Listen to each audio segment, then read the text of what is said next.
सुदुमरे या गावातल्या दोन टाळकऱ्यांच्या घरांना, त्यांच्या समाधी स्थळांना, मंदिरांना आपण भेटी दिल्या.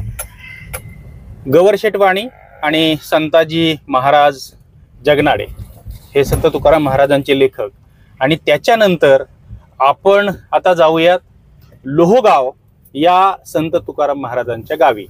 लोहगाव हे पुण्याजवळचं गाव आहे, आपल्याला माहिती आहे. आता भारताचं महत्त्वाचं ते एअरफोर्सचा तळ तिथे आहे, एअरपोर्ट आपलं आहे तिथे. आणि या एअरपोर्टच्या परिसरामध्येच लोहगाव, खरं तर आता ते गाव राहिलेलं नाही, ते आता शहर झालेलं आहे. आणि संत तुकाराम महाराजांचं हे आजोळचं गाव. आजोळ म्हणजे संत तुकाराम महाराज देहूत किती दिवस राहिले असतील त्याच्यापेक्षा जास्त दिवस कदाचित लोहगावमध्ये राहिले असतील. आजोळी त्यांचा मोठा जिव्हाळा होता, लोहगावकरांचं त्यांच्यावर मोठं प्रेम होतं. तुकाराम महाराजांची बहुतेक कीर्तनं ही या लोहगावमध्येच झालेली आहेत. अशा या लोहगावकडे आपण निघालेलो आहोत. आणि लोहगावमध्ये महत्वाचं म्हणजे संत तुकाराम महाराजांचे 5 टाळकरी आहेत. आणि हे 5 टाळकरी ज्यांनी तुकाराम महाराजांना शेवटपर्यंत साथ दिली, असे हे 5 टाळकरी आहेत. आता या टाळकऱ्यांच्या ठिकाणांना संत तुकाराम महाराजांचं त्या ठिकाणी मोठं मंदिर बांधण्यात आलेलं आहे. संत तुकाराम महाराज यांची भेट शिवरायांनी ज्या मंदिरात घेतली विठ्ठल रुक्मिणीच्या, त्या विठ्ठल रुक्मिणीच्या मंदिरालाही आपण भेट देणार आहोत.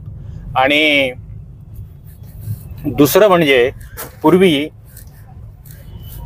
तुकाराम महाराजांची पालखी देहूवरून जी निघायची ती पुण्यात जाण्यापूर्वी लोहगाव मार्गे यायची, त्यांच्या आजोळाला पहिल्यांदा भेट द्यायची आणि मग पुण्यात जायची. आता हा मार्ग बदललाय, आता विश्रांतवाडी मार्गे पालखी जाते.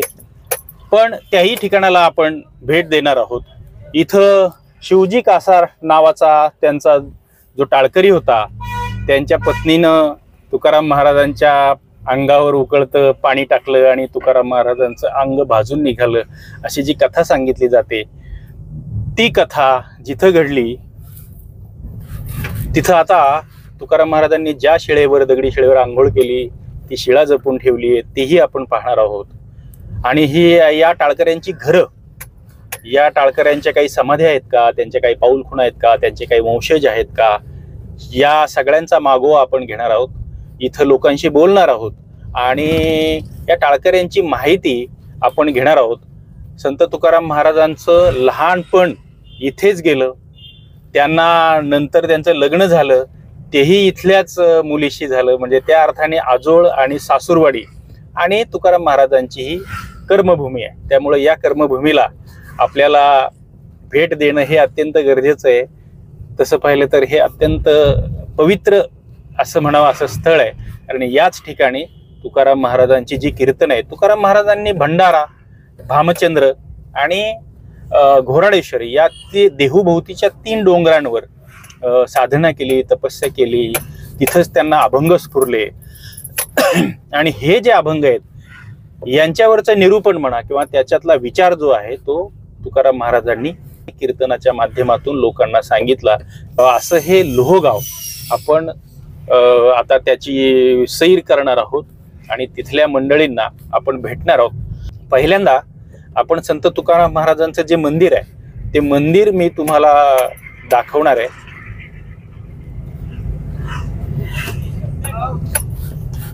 असणार हे लोहगाव. आणि आता बघा त्याचं एकदम मोठं शहर झालंय, पुण्याचं एक उपनगर झालंय. एअरफोर्सचा तळ बाजूला आहेच आहे.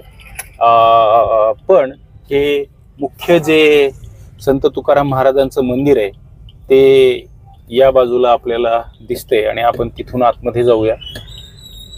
हे जी कमान आहे ही संत तुकाराम महाराजांच्या नावाची आणि त्याच्यावर संत तुकाराम महाराजांचा पुतळा आहे. मी तुम्हाला परत दाखवतो. आणि हे ते संत तुकाराम महाराजांचं मंदिर.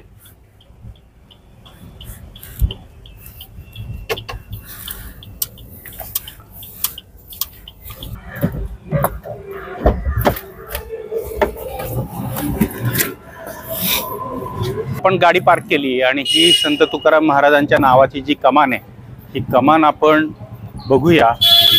एकदम आता गजबजलेला हा परिसर झालेला आहे आणि या मंदिराचंही नूतनीकरण केलेलं आहे. पूर्वी इथं छोटं दगडी मंदिर होतं नंतरच्या काळात याचा जीर्णोद्धार झाला आणि ही कमान उभारली गेली. आपण जी पाहतोय जगद्गुरु श्री संत तुकाराम महाराज मंदिर, आजोळ श्री क्षेत्र लोहगाव.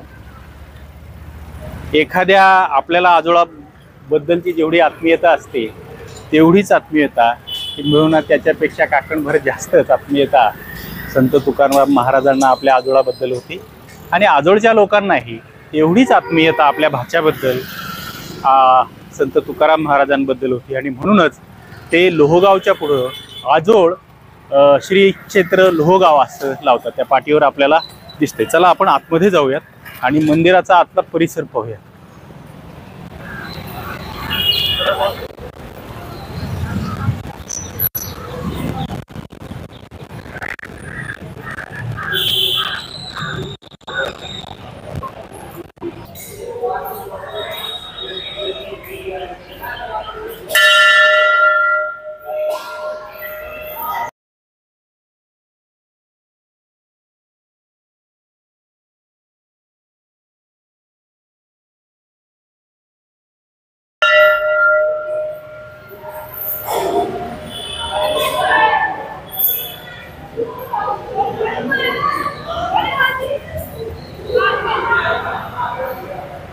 या मंदिराविषयी आपल्याला इथले एक वारकरी कीर्तनकार सोपान काका खांदवे माहिती सांगणार आहेत. आणि ते जे माहिती सांगतायत ते इथले गावकरी आहेत, त्यामुळे त्यांना ती माहिती ऑथेंटिक आहे असं आपल्याला म्हणता येईल.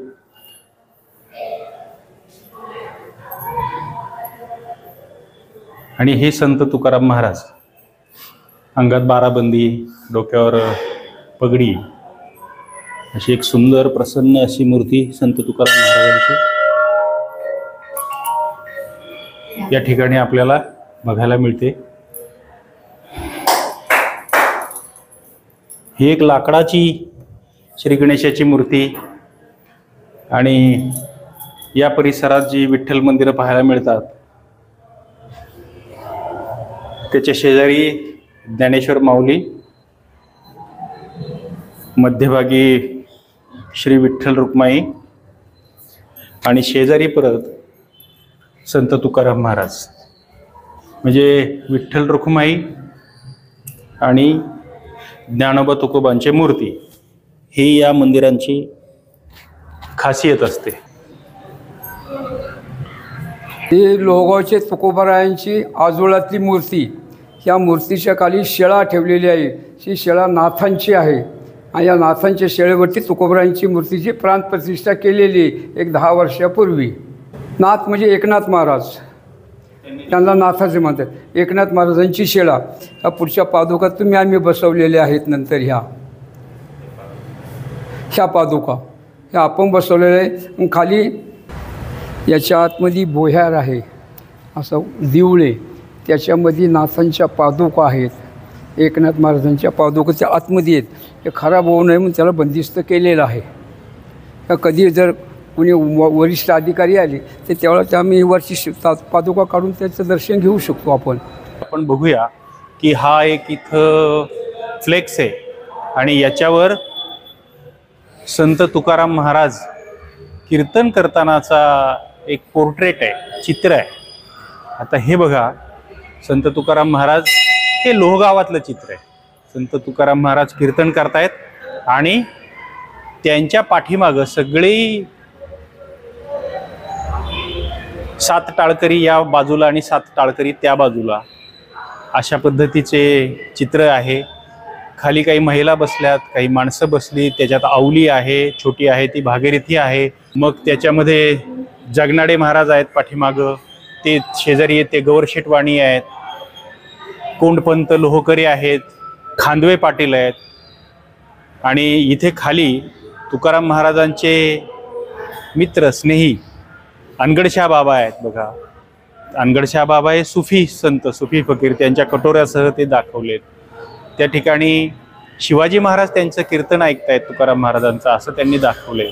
शेजारी जे आहेत ते रामेश्वर भट्ट आहेत आणि मृदुंग वाजवतायत ते सोनबा ठाकूर आहेत. सोनबा ठाकूर हे संत तुकाराम महाराजांच्या कीर्तनामध्ये मृदुंग वाजवत असायचे. अशी सगळी 14 टाळकर यांची मांदेळी, त्याचा मोठा फ्लेक्स इथं आपल्याला पाहायला मिळतो. इथं याच्यासाठी आहे की याच ठिकाणी संत तुकाराम महाराजांची कीर्तनं होत असत. संत तुकाराम महाराज आणि शिवाजी महाराजांची जिथं भेट झाली ते भेटीचं जे ठिकाण आहे ते विठ्ठल रुक्माई मंदिर जुनं, त्या ठिकाणी आपण जाणार आहोत आणि या खांदवे मंडळींकडनं, सोपान काकांकडनं आपण त्याची माहिती जाणून घेणार आहोत.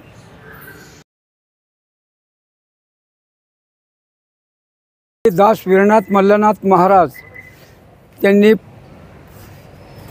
चारीधाम करण्याचं प्रयोजन केलेलं होतं. त्या पद्धतीने त्यांनी एक देहू आळंदी करीत लोहगावला आले. लोहगावला आल्यानंतर त्यांनी ग्रामस्थांना विनंती केली की ह्या ठिकाणी नाथांच्या पादुका आहेत त्या काढायच्यात. लोकांनी त्यांना वेळेत काढलं. म्हणले हे बुवाबाजी हे अशीच असते, हे काय करणार. ते म्हणले जर नाही काढल्या तर माझी गाढवावरून दिंड काढा, गावात मिरवणूक काढा, बरोबर आहे ना, काढा. मग त्यांनी ते ग्रामस्थांनी कबूल केलं. मग म्हणले कुठं आहे तर म्हणले कुंभाराच्या जागेवर आहे. ही संपूर्ण जागा ही कुंभाराची, ही कुंभाराची वस्ती संपूर्ण हे कुंभाराच्या जागेत आहे. तर मग म्हणले खांदायला सुरुवात करा. तर खोदायला ही विहीर आहे बघा, इथं खोदायला सुरुवात केली. 7.5 परसावनंतर कुंभाराचं चक्र निघालं. विहिरी खोदायला सुरुवात केली तर 7.5 परसावरती कुंभाराचं चक्र निघालं. तो लोकांनी तोंडात बोट घातला. आश्चर्य, म्हणजे कुंभार चक्र इतक्या कसं काय निघालं. म्हणजे काळजी करू नका, नाथांच्या पादुका निघतील. मग अजून खोदलं तर 9.5 परस, म्हणजे 7.5 परसात चक्र निघालं. परत 2 परस खोदलं. 2 परस म्हणजे एका परसाला 7 फूट असते उंची. असे 14 फूट खोदलं आणि मग नाथांच्या पादुका तिथून घुसमळून अशा वर उडाल्या. ते तुम्हाला दाखवल्या नाही खाली, त्या पादुका तिथं जाऊन पडल्या. मग लोकांनी त्याचा विचार केला. म्हणजे इथं कार्यक्रम करायचा होता. मग त्या पादुकाची प्राणप्रतिष्ठा करायची. तेव्हा दास वीरनाथ मल्लनाथ महाराज औषधी म्हणले प्राणप्रतिष्ठा करण्याची आवश्यकता नाही, ते ऑलरेडी आपल्या जागेवर जाऊन बसलेले आहेत. आता ठीक आहे म्हणले विहिरीचं बांधकाम करू. मग विहिरीचं बांधकाम केलं आणि ह्या विहिरीला अशाच पायऱ्या होत्या इथपर्यंत, म्हणजे तळापर्यंत जाण्यासाठी सोय केली होती त्या काळच्या लोकांनी, ग्रामस्थांनी. हल्लीच्या या विज्ञान युगाच्या जगामध्ये लोकांनी बंदिस्त केली का फार घाण व्हायला लागली म्हणून. तर तिथून त्या निघाली. मग म्हणले आता इथं मंदिर पाहिजे. मग मंदिर बांधायला सुरुवात केलं. मग दास वीरनाथ मल्लनाथ महाराजांनी 1100 रुपये स्वतःचे दिले. त्याकडे पैसा म्हणजे फार विशेष वस्तू होती. मग म्हणले बाकीच्या निघाल, सगळ्यांनी थोडे थोडे पैसे दिले. आणि तुकोबारांचे जे मामा आहे सकाराम बापू मोघे, त्यांचं आडनाव जसं छत्रपतीचं आडनाव बदली होत गेलं तसं तुकोबारांचं आडनाव बदली होत गेलं. आंबिले सुरुवातीला, नंतर इनामदार, नंतर गोसावी, नंतर मोरे झालं. तसं मोझ्यांचं आडनाव बदललं, मोघ्यांचं मोझे झालेले. मग म्हणले सकाराम बापू तुम्ही तर मुलाचे मामा आहात, मग तुमच्याकडून काय. तर म्हणले माझ्या जमिनीमध्ये सगळा साग आहे, ते साग तुम्हाला देतो, माझं परिस्थिती नाजूक आहे. मग त्यांनी सगळं साग देऊन ते मंदिर त्या काळी उभं केलं होतं. ते मंदिर तिथं तयार झालं.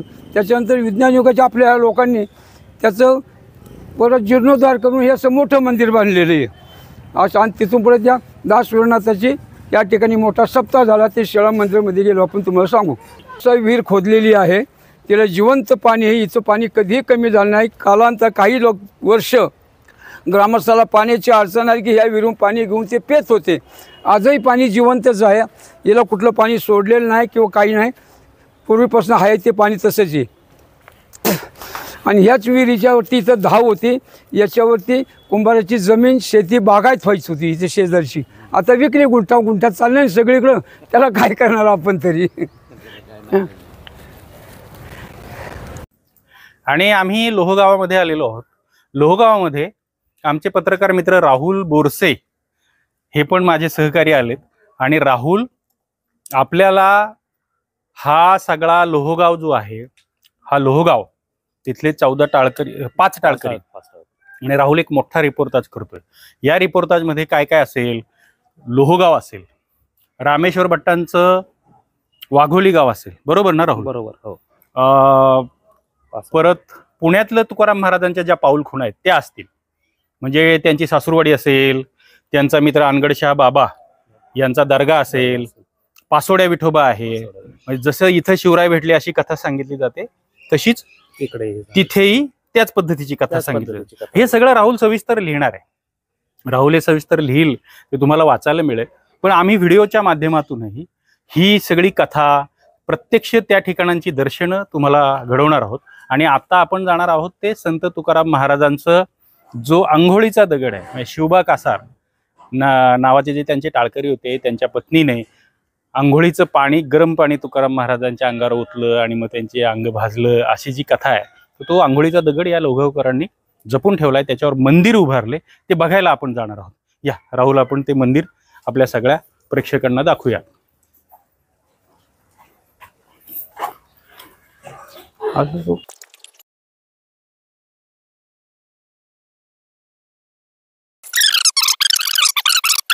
आणि गावाबाहेरच्या याच्यामध्ये हे बघा, हे संत तुकाराम महाराजांचं शिळा मंदिर, वरती बोर्ड आहे. याचा अर्थ पूर्वी हे इथं राहतं घर असणार आणि त्या घराचंच आता हे मंदिर झालं. आणि आपल्याला या मंदिराविषयी माहिती द्यायला आणि एकूणच लोहगावाचं महत्त्व काय आहे हे सांगायला गावकरी, ज्येष्ठ गावकरी आहेत, अशोकजी खांदवे. हे गाव सगळं खांदवेंचं आहे, मग बहुतांश लोक खांदवे आहेत जास्तीत जास्त. तर आपण या मंदिराची आपल्या सगळ्या लोकांना माहिती सांगा, नाही कशात, कसलं मंदिर आहे हे? या ठिकाणी तुकाराम महाराजांचा आजोळ लोहगावचा आहे आणि सासरवाडी सुद्धा लोहगावचा आहे. तर जास्तीत जास्त लहानपणी तुकाराम महाराज याच ठिकाणी जास्त वावरलेले. तर नंतर मोठे झाल्यानंतर देऊन ते दररोज या ठिकाणी मोठ्या मंदिरामध्ये कीर्तनासाठी यायचे. आणि या ठिकाणी त्यावेळेला इथे एक संत राहायला होते. पारमार्थिक त्यांचा काय एवढा अभ्यास नव्हता, पण त्यांना या परमार्थाची जास्त गोडी होती. ते त्यांना नेहमी म्हणायचे, व सकाळ चहा पाण्याला माझ्याकडे आंघोळ येत जा. एक दिवशी ती काय कारणास्तव सुदुंबरे गावामध्ये त्यांची मुलगी दिलेली, त्या गावी ते मुक्कामी राहिले. ती त्यांच्या बायकोला पटत नव्हतं, म्हणून त्यांनी काय केलं, ते गावाला गेले. ते सांदा साधून महाराजांना संध्याकाळी कीर्तना सांगितली, रोजच्या नियमाप्रमाणे तुम्ही आंघोळीला इथंच या, नाही तर माझे नवरा माझ्यावर कवळण किंवा मला रागवेल. त्या पद्धतीने ते आले. ते त्यांनी त्यांच्या अंगावरती, महाराज घरी नव्हते, तर कडक पाणी ओतलं, तर सगळ्या शरीराचं दाह झाली. ती ही शिळा आहे. ही शिळा या ना, आपण बघूया.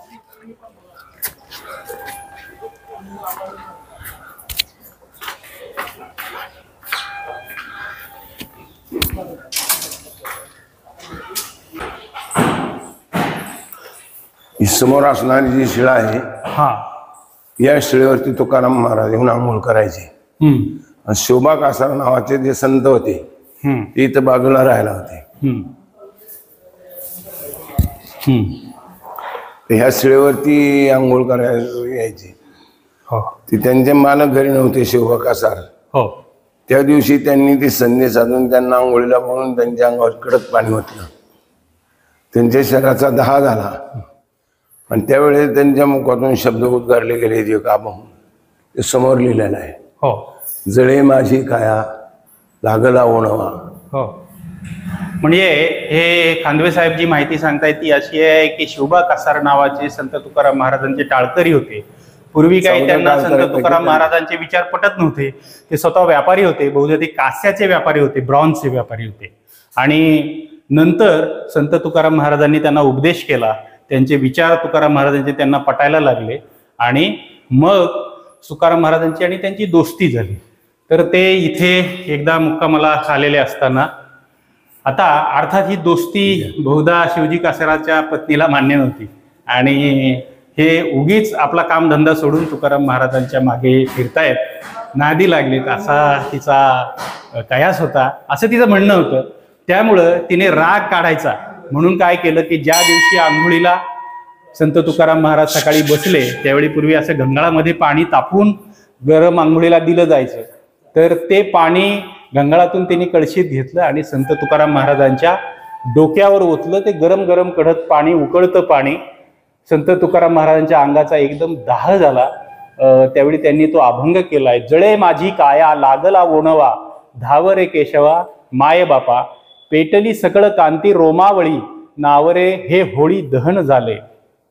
फुटोन या दोन्ही भाग होऊ पाहे, पाहतोसी काय हृदय माझे. घेऊन जीवन धावे लवलाही, कवनाचे काही नचले येथे. तुका म्हणे माझी तू होसी जननी, आणिक निर्वाणी कोण राखे. संत तुकाराम महाराज हे दुःखातही देवाला आळवायचे, देवाला स्मरायचे. तुकाराम महाराजांची शब्दकळा आहे ती. एवढं प्रभावीपणे त्यांनी ते सांगितले की माझी काया कशी दाह होते, कशी जळतीये. जणू काय वणवा लागलाय रानामध्ये, जसा वणवा लागल्यावर जंगलामध्ये प्राणी सायरावायरा धावतात, जीवाच्या आकांताने इकडे तिकडे पळतात, तशा पद्धतीची माझी परिस्थिती झालीये. अगदी रोम रोम होळीमध्ये जसं दहन व्हावं तसा माझा रोम रोम जळतोय. आणि जणू फुटून, आपण नारळ जसं टाकतो अग्नीमध्ये, होमामध्ये टाकतात आणि तो तडकतो नंतर फुटतो, तसं जणू काय असं माझी काया, माझं शरीर फुटायला लागलंय. एवढं माझा अंग दाह होतोय. ज्याला भाजले त्याला लक्षात येईल की भाजल्याचे जो दाह आहे त्वचा जळायलाचा, तो अत्यंत जीवघेणा असा असतो. आणि त्याचं वर्णन, आपला अनुभव संत तुकाराम महाराज वर्णन करतात. आणि मग ते देवाला आळवणी करतायत की देवा धाव. देवाने कृपा केली, अशी श्रद्धा आहे. देवाने कृपा केली आणि त्यांच्या अंगाचा दाह थांबला. पण त्याच्या पुढे जाऊन अशी पुढे कथा आहे, ज्या शिवजी कासाराच्या पत्नीने त्यांच्या अंगावर पाणी ओतलं होतं, तिच्या अंगाचा दाह व्हायला लागला. बरोबर आहे ना, अशीच कथा आहे ना. त्यावेळेला त्यांना सांगितलं व इथं कोण आहे माणूस तज्ञ. तर म्हणले रामेश्वर भट्ट म्हणून वाघोली जवळ गाव, 6 किलोमीटर त्या ठिकाणी म्हणले त्यांच्याकडे घेऊन जा. आता बैलगाडी झोपली, त्यांना त्यांच्याकडे नेले. तर म्हणले तुमच्या हातून काहीतरी अनुचित घडलेले, असं होऊ शकत नाही. तेव्हा त्यांनी शोध घेतला, ते अभ्यास होते. तर तुकाराम महाराजांच्या काय गरम पाणी टाकलेलं त्यांच्या लक्षात आलं. ते म्हणले ज्या ठिकाणी तुम्ही असं केलेलं आहे ते पाण्याचा ओघळ आला, ओलं असेल तिथं, ते ओलं मातीच्या वर हात फिरवा आणि ती माती तुमच्या अंगाला लावा, जिथं जिथं दुखते तिथं. तिथून आले परत माघारी, मग ती माती फिरवली, तर त्यांच्या शरीराचा सुद्धा दाह थांबला.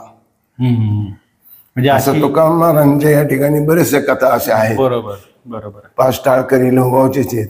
हो, कोण कोण टाळकरी आहेत, त्यांची काय नावं सांगता येतील? हो, एक शिवजी शिवबा कासार एक आहे, कोंडोपंत कुलकर्णी एक आहे, कोंडोपंत खांदवे. हा, म्हणजे कोंड पाटील ज्यांना म्हणतात ते खांदवे. कोंडोपंत कुलकर्णी हे तिसरे टाळकरी, ब्राह्मण टाळकरी. हा, पुढचे 2 टाळकरी आहेत. नावजी माळी एक आहे. अजून कोण? हा, पण त्यांच्या मुलीचं नाव गरुड ना, आडनाव. हा, आणि 5वे कोण राहिले? ते 4 आणि बरं. पण मग यांची घरं वगैरे, काही वंशजांची घरं वगैरे आहेत का? काय त्याचं वास्तव्य तसं काय जाणवत नाही. पण काय त्यांचा कोणी वंशज वगैरे नाहीत.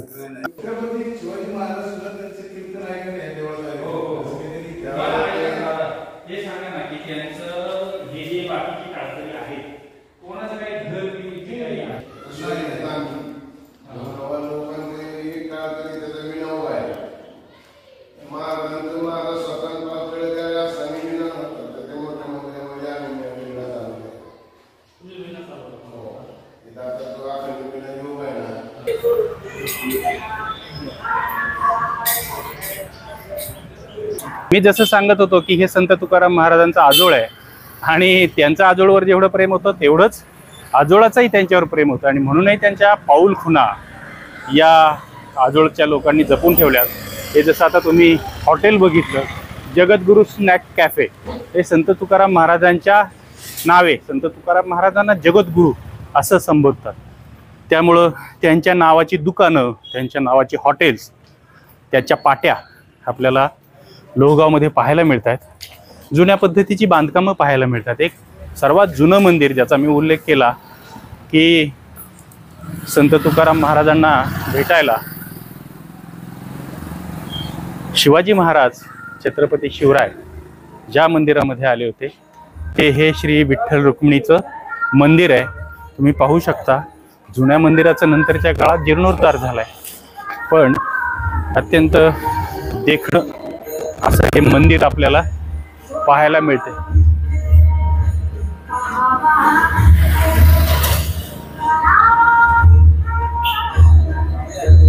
श्री विठ्ठल रुक्मिणी मंदिर. गणपतीच्या मूर्ती शेजारी संत तुकाराम महाराज आणि ज्ञानेश्वर माऊलींची मूर्ती बसवलेली आहे.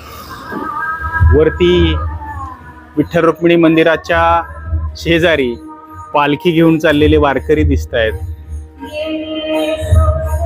ही पालखी, ही दिंडी हे मराठी मनाच्या मनातला एक हळवा श्रद्धेचा भाग असतो. त्यामुळं मंदिरांवर सुद्धा माऊली तुकोबारायांची पालखी आणि वारकरी असं चित्र आपल्याला पाहायला मिळतं.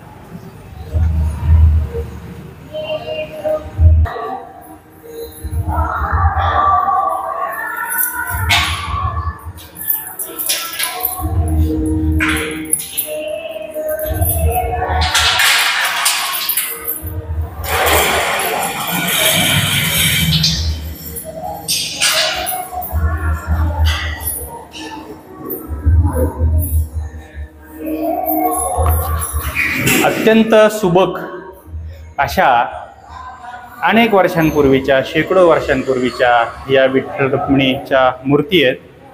मंदिर खूप जुनं असावं, त्याचा जीर्णोद्धार झाला आहे इसवी सन 2003 साली.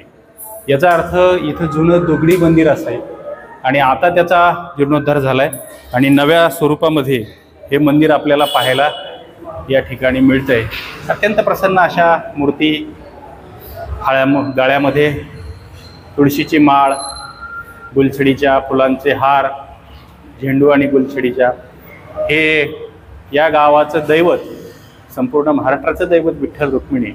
पण तुकाराम महाराजांच्या आजोळातलं श्री विठ्ठल रुक्मिणीच्या मूर्ती आणि हे मंदिर हे एक वेगळा ठेवा या गावकऱ्यांनी जपून ठेवलेला आहे. आणि या मंदिराचे पुजारी शशिकांत भैरवकर आपल्याला या मंदिरात भेटलेत आणि ते या मंदिराची माहिती सांगणार आहे. मी वाचत होतो शशिकांतजी की या मंदिराचा जीर्णोद्धार झालेला आहे 2003 साली. पण हे मंदिर किती वर्षांपूर्वीचं असावं याचा काही सांगता येईल? बघा, हे मंदिर जवळजवळ आहे ना 200 वर्षापूर्वीच्या आधीचं पण. अच्छा, म्हणजे ज्ञात माहिती जी आहे ती 200 वर्षांची. आणि तुम्ही सांगत होता की ह्याच्या खाली त्याचं सालाप्रमाणे.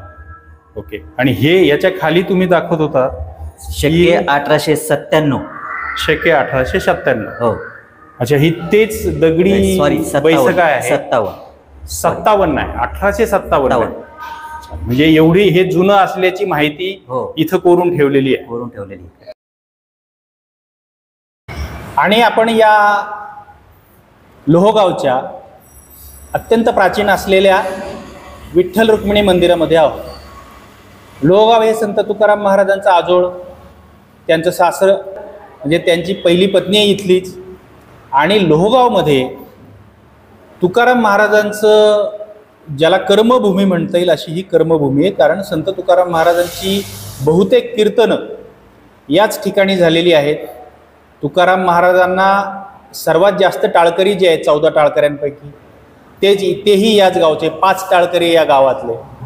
आणि तुकाराम महाराज ज्या मंदिरात कीर्तन करत, ज्या मंदिरात छत्रपती शिवरायांची आणि त्यांची भेट झाली, तेच हे अत्यंत प्राचीन असलेलं मंदिर. तर या मंदिराचे अध्यक्ष वसंतराव पवार माऊली आपल्यासोबत आहेत आणि त्यांच्यासोबत ही बाकीची सगळी गावकरी मंडळी आहेत. आपण त्यांना काय विनंती करणार आहोत की ही जी 14 टाळकरी आहेत आणि त्याच्यातले जे 5 टाळकरी आहेत त्यांच्याविषयी आणि पहिल्यांदा या मंदिराविषयी थोडीशी माहिती सांगा. हे कधीचं आहे, किती प्राचीन आहे, त्याचा जीर्णोद्धार कधी झाला, इथे काय कार्यक्रम होतात, हे पहिल्यांदा सांगा आणि नंतर टाळकऱ्यांविषयीची माहिती ती सांगा.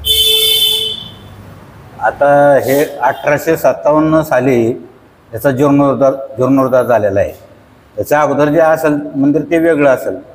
त्याच्यानंतर 1857ला जीर्णोद्धार झाला. त्याच्यानंतर 1857च्या नंतर 2003ला परत आमच्या मंडळीने ते परत जीर्णोद्धार दगड मातीमध्ये होता पहिलं, तर सिमेंट कॉन्क्रीटमध्ये सगळं. हो. 2003ला आमच्या गावकरी मिळून आमच्या मंडळाने ते मंदिराचं बांधकाम केलं. आणि त्याचे मूर्ती जे बसवलेले आहेत, मूर्ती पूर्वीच्या भंग मूर्ती पावल्यामुळे 1857ला ह्या मूर्ती ते नावजी माळीने दिलेली आहे. नावजी माळी म्हणजे हे संत तुकाराम महाराजांचे एक टाळकरी लोहगावात माळी समाज. माळी समाज त्यांनी या मूर्ती बसवल्या. त्यांनी मूर्ती दिल्या त्या टायमात. म्हणजे सध्याच्या ज्या मूर्ती हा. आहेत त्या नवीन आहेत नाही नाही त्याच आहेत त्या त्याच मूर्ती आहेत. म्हणजे फक्त अगोदरच्या मूर्ती भंगल्या बांगले त्याच्यामुळे म्हणून नावजी माळींनी 1857 या मूर्ती दिल्या. हा. नावजी माळींनी दिला की त्यांच्या कोणी वंशजांनी? नाही नावजी माळ्याने दिले. नावजी माळींनी हा. स्वतः. म्हणजे बघा या मंदिराचं हे महत्व आहे की नावजी माळी यांनी जीर्णोद्धार केल्यानंतर या मूर्ती दिल्या. आता नावजी माळी म्हणजे संत तुकाराम महाराजांचा काळ, म्हणजे सुमारे 400 वर्षांपूर्वीची गोष्ट आहे. हा. या मूर्ती नावजी माळींनी दिल्या. तर नावजी माळींविषयी सांगा ना, त्यांच्याविषयी जरा माहिती. तर नावजी माळेला आता त्यांचं जे वंश जे त्यांना 4 मुली होत्या, मुलगा नव्हता, त्याच्यामुळे ते वंश त्यांचं पुढं त्या 4 मुली एक साधू माळी होता. साधू माळी साधू माळी कोण होते? साधू माळी यांच्या वंशातलाच होता. बर आणि मग साधू माळ्याला 2 मुली होत्या. बर. साधू माळीच्या मुली बाहेर दिलेल्या आणि ते नावजी माळ्याच्या मुली आहेत ना इथं या पण मग साधू माळी कोण? त्यांचं म्हणजे वंश त्यांच्यामध्ये म्हणजे कुणी माळी भाऊ समाजाचा. भाऊ घरातला किंवा मुलगा नव्हता, नाही मुलगा त्यांना नाही. मुलीच होत्या. हा, हा, त्या मुली लोहामध्ये दिल्या. हा. त्या मुली लोहामध्ये दिल्या. एक मुलगी दिली भुकन. कुठं? भुकन आडनावाची. हा. लोहामधील भुकन आडनावाच्यांना एक मुलगी दिली, एक घोरपड्यांना दिली, एक गरुड आडनावाच्यांना दिली आणि एक तळेकरांना दिली. अच्छा, म्हणजे इथे इथेच हा. म्हणजे गावातल्या गावात त्यांच्या हा, मुली घर जावई करून घेतले त्यांना हा. 4ही मुलींना. बरं. असं केले. अच्छा, म्हणजे ते जे तळेकर वाडा आहे हा, मंदिराशेजारी. तळेकर, गरुड, भुकन आणि घोरपडे हे सगळे वाडे माळाळीला. बरं. चौघांची घरं आहेत. अच्छा. हो तिथे माळाळीला. बरं. हो. या 4ही आडनावांची घरं तिथे हो माळी समाज. सगळे. हो तिथे संत सावतामाळ्याचं मंदिर हो पण. मंदिर छान मंदिर आहे. आणि नावजी माळ्यांचं हे काय म्हणजे महत्व काय? म्हणजे संत तुकाराम महाराजांत एक माळी व्यवसाय आहे. हा. फुलं हार हा, बनवून वगैरे. हा. मग कीर्तनात हार घालायचे असं काही त्यांचा उल्लेख आहे? ते नाही नावजी माळी हार घालायचे. नावजी माळी कोणाला हार घालायचे? तुकाराम महाराज म्हणजे पांडुरंगाच्या मंदिरात आपले हार ते आणायचे. बरं. कीर्तनात. म्हणजे रोजची हार फुलं असतील हा, ते नावजी माळी. किंवा तुकाराम महाराजांना हा, नावजी माळी. नावजी माळी. कीर्तनामध्ये हार घालणं हा. असेल, हे नावजी माळी करतात. आणि टाळकरी म्हणून उभे पण. टाळकरी. हो, टाळकरी म्हणून 5 पैकी एक टाळकरी ते एक आहेत नावजी माळी. बरं. आता या मंदिरात काय वार्षिक कार्यक्रम वगैरे? आमच्याकडं दर आठवड्याला भजन असतं, दर शनिवारी भजन, एकादशीला भजन असतं, अजून तुमच्या महिनाभर काकड आरती असते. पांडुरंगाच्या मूर्ती स्थापना झाल्या मागे सुद्धा दशमीला ते मूर्ती स्थापन केलं, तो वाढदिवस आम्ही दरवर्षी साजरा करतो. आता बघा, हा तुम्ही काय सांगता? आता नुकतंच आम्ही मूर्तीच्या पाठीमागे ते मखर बनवलंय बघा, चांदीचं चांदीचं मखर. 12.5 किलोचं मखर नुकतंच बनवलंय. आणि देहूचे तुकाराम महाराजांचे वंशज जे आहेत भानुदास महाराज मोरे यांच्या हस्ते आम्ही त्याचं ओपनिंग केलेलं आहे. अविश्वस्ताने ओपनिंग पण केलेलं आहे. आणि परवा जो काकड आरतीचा आमचा कार्यक्रम झाला त्या काल्याच्या कीर्तनात भानुदास महाराज मोरे यांनीच आमचं काल्याच्या कीर्तनाचा शेवट केला. अच्छा, बरोबर. ह्याच मंदिरात ज्यावेळेस तुकाराम महाराज कीर्तन करत होते त्यावेळेस छत्रपती शिवाजी महाराज आले होते तुकाराम महाराजांना भेटायला. त्यावेळेस ह्या मंदिराला संपूर्ण मोगल साम्राज्यांनी वेढा घातला होता. त्यावेळी प्रश्न असा पडला की आता शिवाजी महाराज सापडले जाणार. परंतु तुकाराम महाराजांची पांडुरंगरायावर एवढी भक्ती होती, एवढी श्रद्धा होती, त्यांनी पांडुरंगरायाला प्रार्थना केली की हे हिंदवी स्वराज्याचे जे दैवत आहे आमचं शिवाजी महाराज, जे अन्यायाचा विरोध करतं आणि अन्यायाला ठेचून काढतं, अशा शिवाजी महाराजांना वाचव.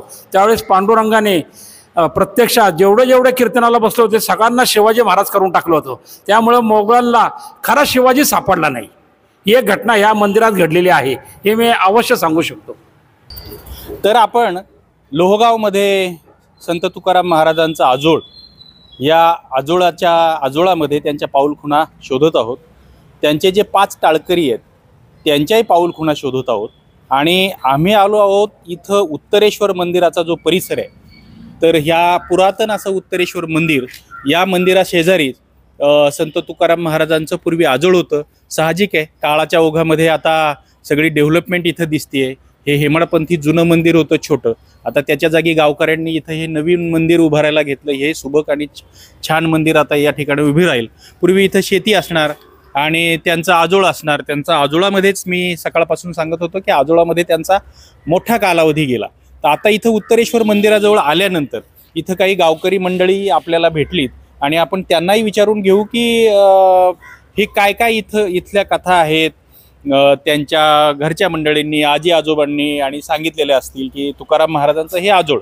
तर ही जागा, हे उत्तरेश्वर मंदिर, ही जागा हे उत्तरेश्वर मंदिर आणि हा परिसर तुम्ही जे जे काही ऐकले कथा म्हणा हा तुमच्या म्हणजे आमचे आजोबा पंजोबा सांगतात की हे जे मंदिर आहे उत्तरेश्वर मंदिर हे पांडवकालीन हो. आणि याची कुठं नोंद वगैरे ग्रामपंचायत बी नाही, कुठं नाही. मी स्वतः उपसरपंच होतो गावचा, पण त्याचं कुठं ते नोंद वगैरे तुमचं नाही. काय नाव म्हणाल? माझं नाव दीपक विष्णू मोजे. हा हो. तर तिथं आणि हे तुकाराम महाराज आळजोळ असल्यामुळे ते मोज्यांचीच होती, त्यांची आई पहिली. हा त्याच्यामुळे त्यांचं कनकाई. हा? कनकाई कनकाई, मोजे. कनकाई. हा, आणि ती ते मोजे. पहिलं हा जो रोड आहे समोरचा लोगाव ते देव रोड होता. अच्छा. देवला जायचा पहिला. हा हा ओके. जो रोड समोर देव रोड म्हणतात त्याला. ओके. हा, तर त्या गाडी ते जाता असताना येत असताना इथं रस्त्यामध्ये त्यांची तिथं म्हणतात की असं बोलतात हो, सगळं आपण की तेही तिथं बघू. प्रसिद्धी झाली हा. आणि त्यांचं तिथं जन्मस्थळ आहे. Okay okay. ते आता ते बी आम्ही आता डेव्हलप करणार आहे. ते पूर्ण ते काढून आतमध्ये त्यात चौथार वगैरे करून हा, घेणार आहे हा. आतमध्ये. म्हणजे- तेच काम चालू आहे सध्या अच्छा, सगळं. म्हणजे या तशा नोंदी काही नाहीयेत पण हा. आजोळ हे हा, आजोळ म्हणजे आहे. तसे मोजे म्हणजे तुम्ही त्यांचे हा, आजोळकडचे आजोळकडचे. वंशज, हो. मामाकडचे मामाकडे थोडक्यात. मामा. अच्छा. तसे ते आमचे हे जे क्षेत्र आहे आमचं स्वतःच हा. ह्याच वाड्यातल्या होत्या. पण असं हे भरपूर इथं पूर्वी सगळी शेती शेती वगैरे होती, भात होती. शेती होती पण पूर्ण. जुनी घरं वगैरे कुठे या परिसरात होती? नाही, आम्ही गावात मोजळीत राहत होतो. हे साठे वस्ती म्हणजे नवीन एरिया सगळा. अच्छा. हे क्षेत्र आमचे होते, पण हा. आम्ही सगळे मोजळीला गावठाण माग आहे पलीकडे बर. मंदिराच्या समोर आम्ही तिकडे राहत होतो. म्हणजे हे शेतमळा होता थोडक्यात. शेतमाळा आमचा हा बाग म्हणायचा आम्ही याला. मोसंबी संत्रीचा बाग होता पहिला इथं आमचा. अच्छा. 76च्या दुष्काळामध्ये तो पाण्या नसल्यामुळे तो हे झाला. हो हो हो. आणि आता हा बोला बोला. आता डेव्हलपिंग केली सगळ्यांनी मिळून. आता हे तुम्ही सगळं लोकवर्गणीतून करताय का कोणी आणि वैयक्तिक हे लोकवरींचं असं आहे की जवळपास ह्याचा अंदाजे खर्च 1.5 कोटीच्या आसपास आहे. पूर्ण दगडी कामे आहे. हा. तर 1.5 कोटी आहे. हा, आणि 45 लाख रुपये आमच्या मोजे खानदानातर्फे एक 2 45 ते 50 एक 50 लाख बिल्डरच्या तर्फे ज्यांनी जेवीले घेतले. बाकीचं राहील ते लोकवर्गणी चालू आहे. आम्हाला बऱ्याच जणांनी मदत केली, तशी सगळ्या लोकांनी मदत केली. पण म्हणजे हे डेव्हलप करणार तुम्ही? हो, डेव्हलप. आणि इथं काही तुकाराम महाराजांचं काय मंदिर पुतळा असं नाही नाही, आहे ना ते जे आहे ना ते. या ना आपण ते बघूया. या. म्हणजे हे जे उत्तरेश्वराचं मंदिर आहे इथं पहिले ना 5 बेली होत्या जुन्या. याच्यातली एकच राहिली, सगळ्यात मोठी इथं होती हा, पहिली. म्हणजे ही बेलाची झाड हा, आहे. बेली झाड 5 होती पहिली, पण आता काय कडनी हा. ह्या साईडला एक, ह्या साईडला एक, पाठीमागे एक, ओके इथं एक आणि इथे झाड. ह्या 5 बेली होत्या. ओके. ते काळानुसार सगळ्या गेल्या, याच्या 20 पडली होती मोठ्या झाडावर सगळ्या. अच्छा. आता एकच राहिली एवढी. हा. हा. म्हणजे आपण ते हे बघू हा, तुम्ही जे जन्मस्थान हा. म्हणताय हो. त्या म्हणजे हे जे समोरचं हे जे हे पण बेलाचं झाड आहे का? नाही नाही, लिंबा. हे लिंबाचं झाड जे दिसतंय, हा. हा जो रस्ता आहे, हा जुना रस्ता देहू रोड. हा जुना रस्ता, हा. हा रस्ता हा. देहूला जाणारा. हा देऊला म्हणजे जुना. तुकाराम महाराज याच रस्त्याने हा, येत असावेत, येत असतील असा एक अंदाज आहे. हे अंदाज आहे. अंदाज आहे. आणि त्या बघा हे लिंबाचं जे झाड आहे त्याच्या खाली या ज्या पादुका आहेत, हे संत तुकाराम महाराजांचं जन्मस्थळ आहे असं या गावकऱ्यांचं, म्हणजे त्यांच्या मामाच्या घरची जी लोक आहेत वंशज, नाही, बऱ्याच जे लोकांचं उपसरपंच, म्हणणं आहे त्यांचं म्हणणं आहे, गावकऱ्यांचं म्हणणं आहे. आणि हे एवढं जुनं पुरातन दिसतंय या पादुका, तुम्ही बघू त्या शकता. जवळपास 6 फूट खाली आहेत. अच्छा, म्हणजे तो खाली. दगड असा खोल आहे. कारण की हे पहिलं खूप खाली होतं, हा. नंतर भरत भरत वरती आले. हे जवळपास इथं 6 फूट खाली म्हणजे होतं. शेती असणार इथे. शेती होती, पूर्ण खाली होती. हे हं. 6 ते 7 फूट खाली येते आता. अच्छा, 6-7 फूट खाली हा, आहे. ते आपल्याला याचं काढून त्या झाडाच्या खाली इथं चौथारा करून, षटकोनी चौथारा करून त्याचा जीर्णोद्धार तिथं करणार आहे. इथं म्हणजे ह्या पादुका तिकडे नेऊन तिकडे, कारण की हे रोड मध्ये येणार, रोड मध्ये येणार, वायडिंग मध्ये हा, जाणार. तर हे घेणार ह्या झाडाखाली त्याच्या चौथारा करून हा. दगडी येणार दाखवतो. या. म्हणजे हे रस्ता रुंदीकरण हा, होईल. रस्त्यावर एवढं होणार आणि नाही. रस्ता रुंदीकरण एवढं. झाल्यानंतर या पादुका घेऊन इथून हलवून पलीकडं पुन्हा त्याची प्राण प्रतिष्ठा हा. करणार ही मंडळी, हो. आणि त्या ठिकाणी मंदिर बांधणार आणि हे तुकाराम महाराजांचं जन्मस्थळ आहे असं सांगणार. म्हणजे नाही नाही, ते बोर्ड त्याला- वगैरे सगळं हे करणार. हे व्यवस्थित, म्हणजे हे आता हे दगडाचं जे काम चाललंय, हे हे मंदिराच्या दगडाचं मंदिराचं, आणि त्याच दगडामधून त्याचा चौथारा करणार. काम. इथं एखादं मंदिर नाही नाही, चौथारा करणार, असा चौथारा करणार. षटकोनी, हा. आणि त्याच्यावरती बारकी त्याचं पादुकान बारकी छोटस मंदिर. अच्छा, म्हणजे हे संत तुकाराम कारण की महाराजांचं पादुकाला सहसा असं म्हणतात की वरती छत वगैरे काय छेद नसतं. करत नाही, कळस हा. करत हा, नाही. त्याच्यामध्ये षटकोनी वाटा करून त्याच्यावरती पादुका करणार. अच्छा, हो. पण मग आता ह्या पादुका इथे आहेत, जन्मस्थळी इथे आहे, पण याच्यापूर्वी कधी काही डेव्हलपमेंटचा प्रयत्न किंवा इथं काही कार्यक्रम होतात धार्मिक किंवा असं धार्मिक काय? म्हणजे इथं याचं काय होतं, बीजेच्या टायमाला आपल्या जे उरुसाच्या अगोदर इथं पहिला मानित असतो महाराजांची, ते येतात सगळं दिंडे वगैरे त्यात येतात ना, ते हा. आमच्या याला तुकाराम महाराज उरुस असतो ना त्या उरुस टायमाला. ते औसेकर महाराज वगैरे ते ते इथं येतात. पण औसेकर महाराजांकडनं पताका आणतात. ती पताकी ती पहिली इकडे पाय पडते आणि मग जाते उरुसाच्या वेळेस. हा हो इथेच येते. अच्छा, म्हणजे पहिल्यांदा इथे येतात हा पहिल्यांदा इथं येतात. दर्शन घेतात. घेतात, दर्शन. आणि मग उत्सव सुरू होता. हो चौ म्हणजे लोहगाव मध्ये गावकरी दरवर्षी एक तुकाराम महाराजांचा उत्सव साजरा करतात मोठा. ऍक्च्युली महाराजांच्या अगोदर इथला उरुस लोगावचा आहे, ग्रामदेवत हे लोढाई होते. लोढाई. मग त्याच्यानंतर महाराजाच्या गेल्यानंतर मग लोकांनी तुकाराम ते बंद केलं आणि तुकाराम महाराजाच्या याच्यावर बीजेनंतर काय किती दिवसांना असतात, बीजेनंतर 7-11 दिवस पंचमीला वगैरे असते. पंचमीला असं काहीतरी असतं, पण हा, बीजेनंतर बरं, ठीक आहे. 10-11 दिवसानंतर पण किती 9 दिवसांनी होळीनंतर 9 दिवस. हा आणि किती दिवस चालतो तो तुम्ही? 2च दिवस. हा सप्ताह बसतो तसा पूर्ण सप्ताह बसतो सप्ताह असतो. मंदिरात. म्हणजे उत्सव 7 दिवसांचा असतो. ते म्हणजे 7 दिवस कीर्तन वगैरे सगळं मंदिरात चालू असतं, पण उत्सव हा 2च दिवस. एक दिवस पहिल्या दिवशी उत्सव, दुसऱ्याच्या आखाडा, आखाडा. पण सप्ताह 7 दिवस बसतो. हो बरं, मग आता तुकाराम महाराजांचं इतर काय म्हणजे उत्सवामध्ये काय काय होतं तुकाराम महाराज? ते मंदिरामध्ये त्यांचं चालतं ना भजन, सगळं. कीर्तन, भजन कीर्तन सप्ताह पूर्ण 7 दिवस 7 महाराज येतात, त्यांची पालखी जेवण निघते खावण. मोठी. पालखी काढतात हो. गावात. उत्सवाच्या दिवशी आहे ना, संध्याकाळचा मोठी पालखी असते, हा. पूर्ण रात्रभर चालतो तो. अच्छा. हो. बर बर बर.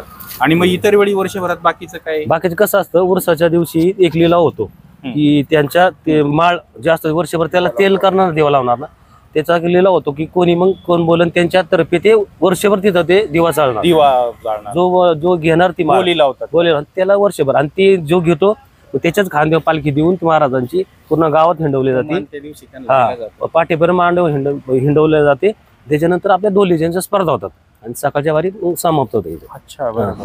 तर असं हे संत तुकाराम महाराजांचं जन्मस्थळ, त्याचे जतन करणारे ही सगळी मोजे पाटील मंडळी, म्हणजे त्यांच्या आजोळ घरची सगळी मंडळी आहेत, इतर गावकरी आहेत. आणि हे कौतुकास्पद आहे की त्या पादुका, त्या जन्मस्थळ त्यांनी जतन करून ठेवलंय आणि आता नव्या स्वरूपात त्याला नूतनीकरण करतील. जगाला म्हणजे कोणाला वारकऱ्यांना यायचं असेल दर्शनाचं दर्शन हो, घेतील. आषाढी कार्तिकेच्या वेळी, उत्सवाच्या वेळी लोक इथे येतील आणि त्या पादुकांचं दर्शन घेऊ शकतील. अशा पद्धतीची व्यवस्था ही नवीन तरुण कारभारी मंडळी करतायत, त्याच्याबद्दल त्यांनाही धन्यवाद. आणि आम्ही नमस्कार. पुढे आता टाळकऱ्यांचा कुठं काही हो, पाऊल खुणा तुम्हाला दिसतंय, तेच ते शोधायला. गावामध्ये गेल्यानंतर तुम्हाला कळण सांगेल.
आणि आपण आता आलो आहोत लोहगावातले एक टाळकरी कोंडाजी पंत लोहकरे. कोंडाजी पंत लोहकरे आणि इतर आणखी 4 टाळकरी असे लोहगावातले तुकाराम महाराजांचे टाळकरी या लोहगावामध्ये आहेत. आपण त्यांच्या पाऊलखुणांचा शोध घेतोय. त्याच्यापैकी कोंडाजी पंत जे आहेत त्यांचा हा मळा, ही त्यांची विहीर, ही त्यांची जमीन. बाकी लोहगावामध्ये त्यांच्या इतर काही पाऊलखुणा दिसत नाहीत, पण त्यांची ही विहीर मात्र या ठिकाणी अजून आहे. आणि त्यांचा मळा, त्यांची ही शेती, कदाचित ही नंतर दुसऱ्या कोणाकडे गावात त्या गेली असावी. भोवती सगळं शहरीकरण झालेलं आहे. एअरफोर्सने गावाभोवतीची बहुतेक जमीन ताब्यात घेतलेली आहे. या ठिकाणी सगळी डेव्हलपमेंट, शैक्षणिक संस्था, मोठ्या मोठ्या बिल्डिंग्स उभ्या राहिलेल्या आहेत. पण हा एक पट्टा गावामध्ये जपलेला आहे. राहुल आहे माझ्यासोबत, जो हा रिपोर्टाज करतोय. म्हणजे आपल्याला ज्ञानोबा तुकारामाच्या, संत तुकाराम महाराजांच्या 14 टाळकरी या विशेषांकामध्ये लोहगाव आणि परिसराचा रिपोर्टाज राहुल करतो आहे. तर राहुलही आपल्या सोबत आहे. आम्ही सगळेजण या सगळ्या पाऊलखुणा शोधत शोधत लोहगावात आलोत. तर त्याच्यापैकी कोंडाजी पंत लोहकरे हे जे संत तुकाराम महाराजांचे टाळकरी आहेत, त्यांची ही विहीर, हे शेत जे आहे त्यांचं, आता ते कोणाकडे गेलंय, त्याच्याबद्दल काय माहिती आहे, आता हे इथले गावकरी आपल्याला भेटते. तुमचं काय नाव आहे? माझं नाव श्रीपनाथ सुदाम चौधरी. चौधरी. हे कोणाचं आहे तुम्हाला माहिती आहे? ही विहीर, याच्याबद्दलची काय आख्यायिका, गोष्ट, कथा काय आहे का? कोणाची ही जमीन आता कोणाकडे आहे? बबन मस्कू मोजे हा, यांनी हे क्षेत्र खरेदी केलं होतं. बरं बरं. ही किती दिवसांपूर्वीची गोष्ट असेल? ही साधारण 50-60 वर्षापूर्वीची गोष्ट आहे. 50-60 वर्षापूर्वी. आणि त्याच्या आधी कोणाकडे? लोहकरेंकडेच असेल. लोकांनी ही ब्राह्मण समाजाची जमीन आहे. ही ब्राह्मण समाजाची जमीन आहे. म्हणजे कदाचित ही वतन जमीन असावी. पूर्वीची जी वतनाची जमीन, पूर्वीची जी देशमुखी आहे किंवा ब्राह्मणांना जी वतन जमीन दिलेली होती, त्याच्यापैकी कोंडाजी पंत लोहकऱ्यांची ही जमीन नंतर ती त्यांच्या वंशजांकडे गेली. नंतर आणि कोणी खरेदी केली. पण ही कोंडाजी पंत, ही लोहकरी विहीर, लोहकरे विहीर असं तिचं नाव आहे. तर ही ब्राह्मण समाजाची जागा आहे आणि विहीर बी त्यांचीच. अच्छा. पण इथं काही संत तुकाराम महाराजांचं, त्या टाळकऱ्यांचा काही उल्लेख, काही पाटी किंवा काय, कोणाला काही माहिती आहे इथली कथा वगैरे काय असं काही? नाही, आता ती भरपूर वर्षापूर्वीची गोष्ट आहे ना, माझ्या जन्माच्या अगोदरची. बरं. मला काही सांगता यायचं नाही. अच्छा. मला माहिती आहे की मोजेंनी जमीन घेतलेली. मोजेंनी ही ब्राह्मण जमीन आहे, लोहकऱ्यांकडून घेतलेली जमीन इथे ती घेतलेली. आणि इथे हे जे पेरूचे बाग वगैरे जे लावलेत, हे त्यांनी नंतर लावलेत मोजेंनी. अगोदर काहीतरी वेगळी पिकं वगैरे असतात. पण या विहिरीला पाणी असतं. तुम्ही इथे नेहमी येतं का? विहिरीला पाणी असतं? पाणी दिसतंय. उन्हाळ्यात बी राहतं, पावसाळ्यात बी राहतं, कायमस्वरूपी राहतं. अच्छा. आणि त्याच्या या विहिरीच्या पाण्यावर हे सगळे जिवंत जार आहे. पेरू वगैरे ही सगळी मस्त बाग फुललेली आहे, बहरलेली आहे. आणि विहिरीला हे सांगतायत की 12 महिने पाणी असतं. त्या विहिरीला जिवंत झरा आहे. पाणी जातच नाही विहिरीचं. पाणी आटत नाही विहिरीचं. उन्हाळ्यात पण पाणी आटत नाही. पाणी राहते. बाकी गावामध्ये इतर 5 टाळकऱ्यांचं फार काही पाऊलखुणा दिसत नसल्या तरी या गोष्टी बाकी गावकऱ्यांनी जतन करून ठेवलेल्या आहेत. आता ही विहीर एवढ्या वर्षांची, आता 400 वर्षे झाले सुमारे, तेव्हापासूनची ही विहीर आहे. तुम्ही हे दगडी तोडी बघत असाल, हे थारोळ समोर दिसते ते बघत असाल, नंतरचं हे बांधकाम आहे. पण त्यांची विहीर ही या ठिकाणी बघायला मिळते. मला असं वाटतं हा कोंडाजी पंत लोहकऱ्यांचा इथं असण्याचा, आता त्यांचे वंशज गेले कुठं बाहेरगावी गेले, कुठं शहरांमध्ये गेले, परदेशांमध्ये गेले. पण ही विहीर कोंडाजी पंत लोहकरे हे तुकाराम महाराज टाळकरी आहेत, त्यांच्या अस्तित्वाचा पुरावा देणारी अशी ही विहीर आहे. या सातबाऱ्यांवर पण, त्यांच्या उतार्यांवर पण त्यांची नावं असतील. आणि अशा पद्धतीने निदान आपण नाही त्यांचं काय, नाही चिरा नाही, पण ते असं जसं म्हणतात, तर गावात त्यांची काही मूर्ती नाही, कुठं काही त्यांचं चित्र बघायला मिळत नाही, कुठं त्यांच्या नावाचा बोर्ड बघायला मिळत नाही, घर बघायला मिळत नाही. पण त्यांचा मळा आणि ही विहीर अजून त्यांच्या आठवणी जागवते आहे. तर तुकाराम महाराजांचे लोहगावातले टाळकरी कोंडाजी पंत लोहकरे यांच्या शेतात आपण बसलेलो आहोत.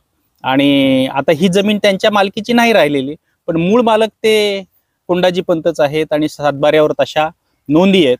तर आम्ही या सगळ्या ज्या पाऊलखुणा शोधतोय त्याच्यामधले महत्वाचं, जसं मी तुम्हाला दाखवलं की इथं त्या जमिनीमधली विहीर आहे आणि गावकरी लोहकरी विहीर म्हणून या विहिरीला ओळखतात. आता ही जी सगळी मंडळी आपल्या सोबत दिसत आहेत त्याच्यापैकी एक आहेत आमचे तात्या श्याम दौंडकर, ज्येष्ठ पत्रकार आहेत आणि ते लोहगावचेच रहिवासी आहेत, लोहगावमध्ये स्थायिक आहेत. त्यांनाही याच्यातल्या काही टाळकऱ्यांच्या बद्दलच्या गोष्टी माहिती आहेत. आमच्या सोबत तेही आहेत, तेही फिरतायत. तात्या, तुम्हाला या विहिरीबद्दलचं काही आख्यायिका माहिती आहे का? या जमिनीबद्दलचे, विहिरीबद्दलचं ते जरा सांगा. आम्ही लहानपणी असताना या विहिरीला तर सदर लोकरे मालकाचं नाव, पण लोहगावचे सर्व जनता याला लोकरी विहीर म्हणायची. या ठिकाणी अनेक महिला धुणं धुवायला यायच्यात. आम्ही लहानपणी इथं पोहायला बी यायचो. हे आता लहानपणी इथं सर्व लोक गर्दी करायची. आता तिचा मालकाचा शोध आम्ही घेतला, परंतु ती जमीन आता लोकरे कुटुंबाने हस्तांतरित केली. कुळ म्हणून मोज्यांना दिली, तर मोज्यांकडूनही ती दुसरीकडे हस्तांतरित किंवा विकली असावी. तर असं समजलेलं माहितीनुसार की लोकरे नावाचा माणूस एक मुंबईला आहे. तो आता कुठं आहे काय आहे त्याचा शोध आम्ही घेतोय. आणि तुम्ही आता मोजेंचे जावई तुम्ही ना, तुम्ही या शेतीचं वगैरे बघताय किंवा तुम्ही किती दिवस हे बघताय ही जमीन ही विहीर? 25-30 वर्ष झाली साधारण. अच्छा, तुम्ही 25-30 वर्ष झाले बघताय. बरं. इथं काय म्हणजे अगोदर काय कोणाकडे मालकी होती किंवा काय इथं शेती काय पिकत होती, पिकं वगैरे काय असं? फुलाचा बाग बी होता इथे पहिला. आधी फुलाचा बाग होता. मग पूर्वीपासून हा माळा होता इथं. म्हणजे या मळ्याला काय नाव होतं? लोकऱ्याचाच मळा. लोकऱ्याचा मळा असंच म्हणायचं. बरोबर. आणि त्यांच्या काळामध्ये आणि नंतर मग वेगवेगळ्या प्रकारची त्यांनी विकल्यानंतर मालकी एकेकाकडे हस्तांतरित होत राहिली जमिनीची. कडधान्य शाळेचं पीक वगैरे नंतर घ्यायला लागले. पण विहिरीला अजूनही लोकरी विहीरच म्हणतात. लोकरी जरी ती दुसऱ्यांकडे हस्तांतरित झाली असली तरी ती लोकरी नावच लोकरी आहे ना या विहिरीचं. हा, विहिरीचं नावच लोकरी आहे. आणि गावामध्ये लोकऱ्यांची घरं बाकी एवढी नाहीयेत, कारण 2 ब्राह्मण टाळकरी तुकाराम महाराजांचे इथले, ते म्हणजे आबाजी पंत कुलकर्णी आणि कोंडाजी पंत लोहकरे. ते कोंडाजी पंत लोहकरे हे एकच घर असेल. आता त्यांचा पुढचे जी पिढी आहे ती कुठे शहरांमध्ये परदेशांमध्ये स्थायिक झाली. जसं तात्यांनी सांगितलं की ते कुठेतरी मुंबईला आहेत. आपण त्यांचाही शोध घेऊयात. पण सातबाऱ्यावर नोंदी असते. आहे लोकऱ्यांची नोंद आहे ना, तुम्ही बघितली आहे? अच्छा, आडनाव लोहकरे अशी नोंद आहे. त्यानंतर मोज्यांनी क्षेत्र घेतलेले आहेत त्याच्यावर ती नोंदी, त्याही नोंदी असतील. त्याच्यानंतर आणखी पुढे हस्तांतरित झाले तर त्याही सातबाऱ्यावर नोंदी असतील. म्हणजे सातबाऱ्यावर नोंदी हा एक प्रमुख भाग आहेच आहे पुराव्याचा. आणि लोहगावमध्ये दुसरे लोहकरे नाहीयेत. याचा अर्थ संत तुकाराम महाराजांचे टाळकरीच आहे कोंडाजी पंत लोहकरे. आणि आपण जे 14 टाळकऱ्यांचं चित्र पाहतो त्याच्यातही त्या टाळकऱ्यांच्या रांगेमध्ये कोंडाजी पंत लोहकरे आपल्याला दिसत आहेत.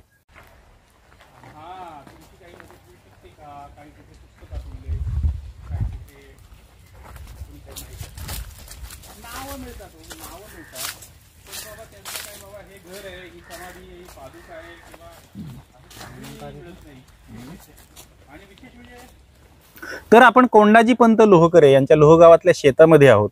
आपण विहीर पाहिली, शेतमाळा पाहिला, पेरूचा बाग आहे इथं. आणि ही जमीन त्यांच्याकडनं त्यांच्या वंशजांकडनं हस्तांतरित होत एका दक्षिण भारतीय व्यक्तीकडे गेलेली आहे. आणि ते इथं आपल्या सोबत आहेत. तो ये बताइए, जैसे कि आपने बताया अभी ये खेती आपने ली है, मतलब यहाँ एक फैक्ट्री वगैरह भी लगाई है, लेकिन ये जमीन किसकी थी? यहाँ जो बावड़ी है उसके बारे में आपने जो भी सुना वो बताइए. आपका नाम क्या है वो बताइए. मेरा नाम गुणशेखर नाडार है. हम तीनों भाई है इधर. तीनों भाई पार्टनर पे. ये आप कहाँ से है? ये हम तमिलनाडु का रहने वाले. तमिलनाडु का. अच्छा, ये कब से आए यहाँ? ये हम आए 83 में आया था. 83 में आया था. 83 में आया. अभी लोगा में आया 2002 के बाद. पहला भैरव नगर पे था हम लोग. अच्छा, वही जगह लेते टाइम हम लोग लेने के बाद अपना बाजी वाला दोस्त लोग है, उनसे भी उन्होंने एक दिन मेरे को पूछने लगा कि पौड़ी के बारे में तुम जानते क्या? बोले नहीं, हमें आइडिया नहीं. उन्होंने बोलने लगा मेरे को, ये तुकाराम महाराज इधर दर्शन किया था, ऐसे ऐसे बोलने लगा. अच्छा. बोलने के बाद मेरे को भी यार तुकाराम महाराज का इतना बड़ा अपन को इधर दर्शन हुआ पड़ता, अपन ये जगह लिया था, अपना भाग्य है. भाग्य, आपका भाग्य बहुत बड़ा ये सबका तो ये ऐसा मिलने वाला ये नहीं है. फिर उसके बाद में इसका क्या क्या है, फिर वो उनका जितना मालूम उतना पता है. अच्छा, वो यहाँ आते थे, आए थे, बावड़ी का पानी वगैरह पानी पिए, इधर नहा ले, ऐसा कुछ बहुत कुछ बोलने लगा. अच्छा. मेरे को वो जो बोल रहा है सच बोल रहा है झूठ बोल रहा है, अपन को इतना समझता नहीं, लेकिन इतना तो मेरे को नॉलेज हुआ अपन ये जगह लेने से. अच्छा है. अच्छा, सौभाग्य. अच्छा, मेरे को अच्छा लगा था.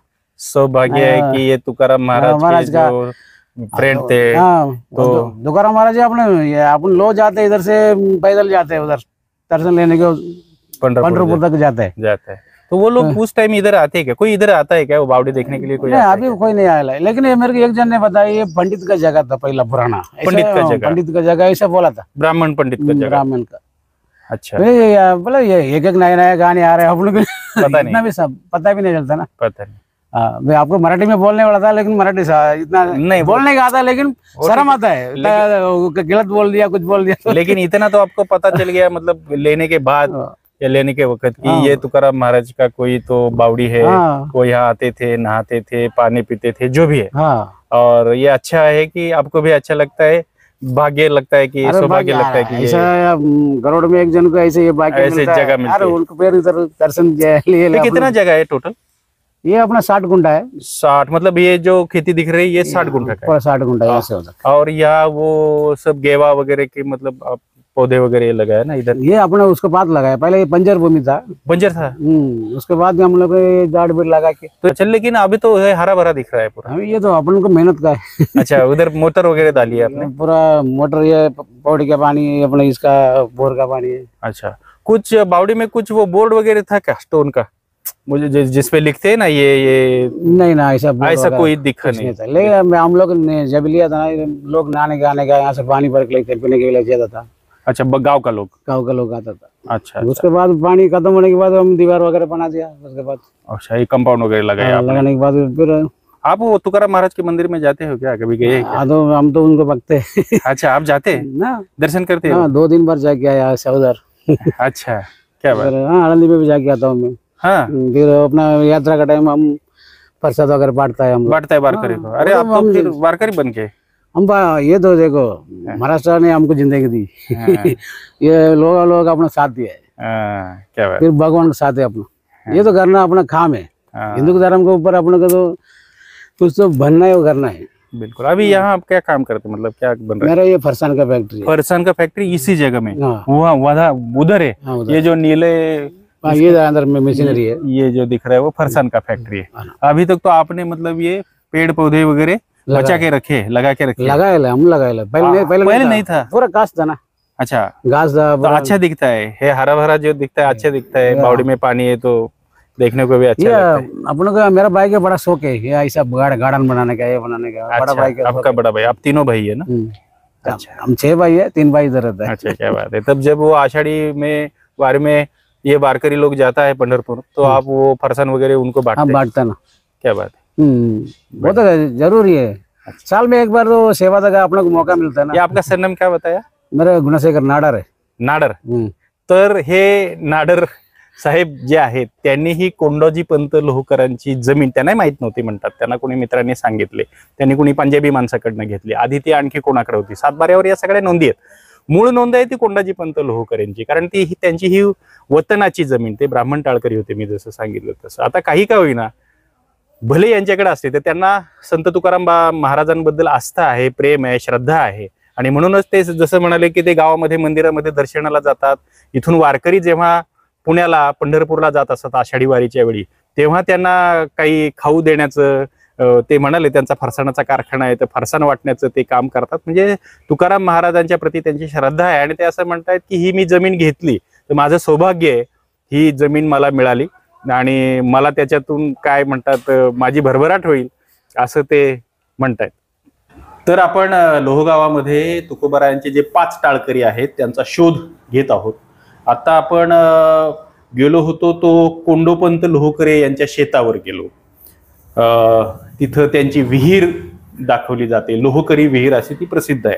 दुसरे एक टाळकरी आबाजीपंत कुलकर्णी, 14 टाळकऱ्यांचं जे देहूकर फडाने चित्र काढलंय त्याच्यामध्ये आबाजीपंत कुलकर्णींचं चित्र आहे. हे ग्राम जोशी होते असा उल्लेख आहे. आम्ही हे शोधतो आहोत तर एक उल्लेख असा मिळाला की आबाजीपंत कुलकर्णींना 2 मुली होत्या, एक रहाणे आणि दुसरी चिंचाळकर. आम्ही शोध घेत आलो तर आम्ही इथं ग्राम जोशी जे रहाणे आहेत सध्या तर त्यांना भेटलो. त्यांचं म्हणणं त्यांनाही माहित नाहीये की अशा वंशजाच्या काही नोंदी किंवा थेट कुठे काही त्या आबाजीपंत कुलकर्ण्यांचे वंशज आहे असं. पण एक आहे की इथला जो तुकाराम महाराजांचा जो उत्सव होतो त्या उत्सवामध्ये काही पूजा करण्यासाठी वगैरे त्यांचा मान आहे आणि तो उत्सव काय प्रकारचा आहे आणि तिथं ते काय प्रकारचा त्यांचा मान आहे किंवा काय करतात हे तुम्ही काका सांगा. तुमचं नाव सांगा ना प्लीज. माझं विनायक केशव रहाणे. हा, तर आम्ही पूर्वीपासून म्हणजे आमच्या आजोबांपासून आम्ही लोहगावालाच होतो. म्हणजे आणि म्हणजे लोहगाव हेच तुमचं मूळ हा, गाव? आम्ही मूळ लोहगावचेच आम्ही. मूळ आम्ही लोहगावचेच. माझे आजोबा होते, माझे वडील लहान असताना मग आम्ही तिकडं शिफ्ट झालो होतो पुण्यात shift झालो. म्हणजे हा एरडाचे मारुती मंदिर आहे तिकडे शिफ्ट झालो होतो. तर ते आपण तेव्हापासून जी गावची ग्रामजोशी जी आहे ती आमच्याकडेच होती. तुमच्याकडेच आहे? आमच्याकडेच होते. म्हणजे आमचे आजोबा वडील जाऊन तिकडचे काय असतील ते करायचे. महिना एकादशी सांगणं, पौर्णिमा सांगणं, अमावस्या सांगणं, ग्रामजोशीचं जे याज्ञिकीची जी कामं आहेत ती तुम्ही- किंवा पंचांग सांगणं, हे वडील आणि आजोबा हे करत होते. त्याच्यानंतर मग गावचा उत्सव असतो. पण तुमचा जुना वाडा याच जागी होता की दुसरा? नाही, याच जागी होता. ओके. म्हणजे इथं आता तुम्ही हे नवीन घर पाडून बांधलंय. हे मंदिर नव्हतं, हे मंदिर आपण वैयक्तिक बांधले. ओके. जागा हे मंदिर श्रीरामाचं मंदिर आहे? श्रीरामाचं मंदिर आहे. तर त्याच्यानंतर मग तो उत्सवाची ती पूजा असते. पंचमीला उत्सव, पंचमी, षष्ठी, सप्तमी, अष्टमी, नवमी असा पूर्वी 5 दिवसाचा उत्सव असायचा. पूर्वी एक मी असं ऐकलं, मगाशी कोणीतरी सांगितलं की आधी कुठल्या तरी देवीचा उत्सव होत होता, काय ढालजाई की काय देवीचा? नाही, ते पण हा तुकारामांचाच उत्सव तुमच्या आठवणीनुसार? मेन गाव नाही तू काही मेन आपला गावचा उत्सव हा नाथषष्ठीचा पहिल्यापासून पूर्वीपासून चालत आलेला आहे. नाथषष्ठीचा उत्सव तो पूर्वी पंचमी ते नवमी असा असायचा. पंचांची षष्टीचा उत्सव झाला की मग तिकडचा मान इकडे यायचा आणि मग नवमीला, म्हणजे औसेकर फडाची संबंधित ती गोष्ट आहे. बरोबर. पंचमीच्या वेळेला म्हणजे काय असतं, पंचमीची देवाची प्राणप्रतिष्ठा असायची. तुकाराम महाराजांच्या पादुकांचा अभिषेक करून प्राणप्रतिष्ठा मंदिरामध्ये प्राणप्रतिष्ठा करायची. तो आपली प्राणप्रतिष्ठेला आमचे वडील, आजोबा, आता माझा मुलगा असं आम्ही जातो प्राणप्रतिष्ठेला. पंचमीच्या दिवशी प्राणप्रतिष्ठा असते. तिथं प्राणप्रतिष्ठा झाली की नैवेद्य असतो. मग घरून स्वयंपाक करून नैवेद्य घेऊन न्यायचा, नैवेद्य दाखवायचा तिथं.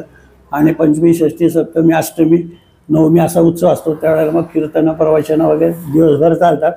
नवमीच्या दिवशी संध्याकाळी तिथे पुकार म्हणून, माळेची पुकारणी म्हणून एक विधी असतो. माळेची पुकारणी? त्याला माळेची पुकार म्हणतात. तो माळ हा प्रकार असा आहे की जे उत्पन्न जे मंदिराला मिळतं तर ते ऑक्शन करून किंवा निलाव करून पद्धतीने ते उत्पन्न मिळत होतं. तर ते माळ म्हणजे एक दहीहंडी असती, ते दहीकारा केलेला असतो तो. आणि तो नवमीच्या दिवशी संध्याकाळी त्याची गावामध्ये मंदिराच्या पटांगणामध्ये सगळे गावकरी जमतात, पाहुणे रावळे सगळे जमतात आणि मग त्याची पुकार सुरू होती.